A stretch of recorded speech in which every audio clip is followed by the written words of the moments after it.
हमेशा खुश रहिए. I am Dr. Anchit from Faculty of Physiotherapy and Diagnostics from Jyoti Vidyapeeth Women's University. We are continuing our series on soft tissue injuries, and the topic that we are going to pick today will be soft tissue injuries of hip and pelvis, and the subtopic will be IT band syndrome. So let's begin. What is IT band syndrome? IT band syndrome is an overuse injury of the connective tissue uh, on the lateral side of the thigh. So IT band, also called iliotibial band, is a band of connective tissue that runs from the iliac crest and ends up at the tibia. That is why it's known as iliotibial band. This is a major stabilizer of the hip and knee. The function of the IT band is to stabilize the knee. It helps in both flexion and extension of the knee, and as well as it is a hip abductor also. Since there is no muscle present on the lateral side of the leg, this is the connective tissue which is responsible for the hip abduction. So this is a thick structure which runs from the iliac crest, passes the hip joint, passes the knee joint, and gets inserted into the tibia. So it crosses two joints. So the longer the connective tissue, the more it is prone to some kind of a injury. So why does IT band syndrome happens, and what is IT band syndrome? So as I've mentioned that it is a overuse injury.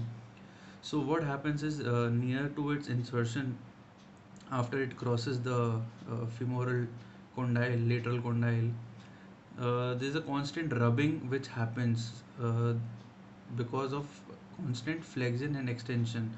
So it is mostly present in athletes who involve constant flexion and extension of the knee, mainly in long runners or in cyclists. So these are the both activities which involves a lot of flexion and extension of the knee.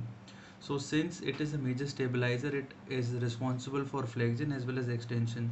So during flexion and extension, in a normal phenomena, the IT band just passes over the femur, and there is a bursa which is present there which helps in lubricating it and sliding it over. Sometimes the bursa gets inflamed, and it makes the IT band rub over the lateral condyle of the leg. So whenever rubbing happens, the IT band gets irritated and gets inflamed, and that condition is known as IT band syndrome. So now we have to understand why does it happen? Why does the uh, inflammation or the irritation happens, and in what kind of a people? What is the actual cause of it happening? So basically, it is majorly present in the people who are athletes. It happens in people who do not warm up properly. That is, the form is not correct. In case they have warmed up also, the form is not correct. That is, the kind of technique they use is not good. So basically, cyclists, runners, and heavy uh, weightlifters who do squatting with weight, so they do not have a good form. They do not warm up properly. uh, like in case of runners, many a times what happens is when they run on a track, so there is banking of the road. That is, the track is also like elevated from one side and decrease from one side to allow water to seep through on the land. So if they keep on running the same way, what happens is right leg is always shorter than the left leg. So left limb length discrepancy occurs. Because of that, uh, the right IT band and the left IT band, right leg's IT band and the left leg's IT band, the length is deferred over the period, long period of time, because of which shortening of one leg and lengthening of one leg. So since the right leg is always on the upper side, the left IT band gets stretched, and because of the stretching, it loses its elasticity, and as opposed to the right leg. So when the muscle imbalance occurs, so it is a major cause of IT band syndrome. When there is a muscle imbalance occurring, and when there is a pelvic tilt, improper postures, in case of people who wear shoes having different soles, sometimes the sole wear off, sometimes the quality of the shoe is not good, so one leg is lengthier than the other leg, Again, the same scenario as well as running. So there is a limb length discrepancy which gives rise to the muscle imbalance. Muscle imbalance creates a lot of muscle imbalance in the pelvis. The pelvic tilts, one side muscle lengthens, other side muscle shortens. That causes major the connective tissue to rub against the epicondyle, which results in inflammation. So this is how it happens. Now, what will the patient present with? What will be the clinical symptoms? The patient will present up with a pain in the lateral side of the knee that will just be above the knee joint, just below the femoral condyle, and just above the uh, tibial condyle. So just above the joint line on the lateral side, the pain will be present, and the pain will be maximum during the heel strike phase of the cycle. So whenever a patient initiates a step on the heel strike, the pain will be felt there. While cycling also, when the it's a full extension and just before flexion, the patient will experience pain. Sometimes, along with tenderness, swelling can be seen in the joint when it has been chronic, when the inflammation occurs. Sometimes, due to many times inflammation, there can be a scarring of the IT band which can be seen, which can be palpated through the fingers, and sometimes the pain might run through above on the IT band. So, because of that pain, hip abductors become weak, so gait is also impacted, muscle strength is also impacted, and pelvic tilt is also not natural, it is not neutral, so pelvic tilts to the opposite side.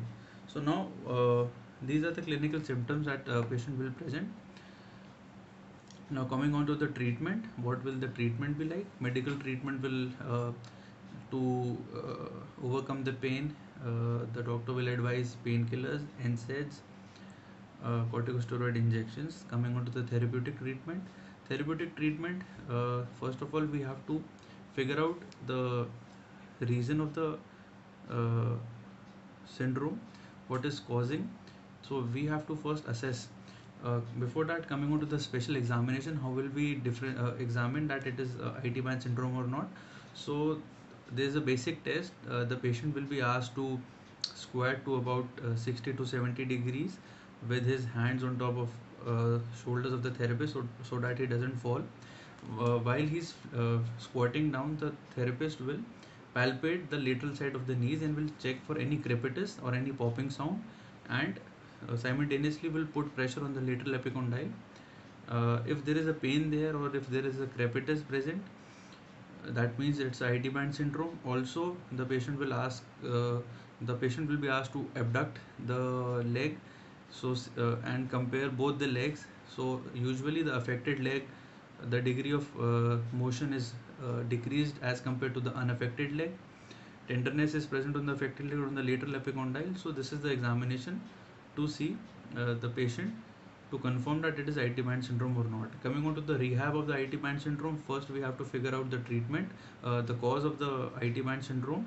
So we make the patient, we check the limb length, we ask about his activities, if he is running on a hillside, if he is running on a banking road, if he is using improper footwear for a longer time. If there is a pelvic tilt, we check for the posture, we check for the pelvis.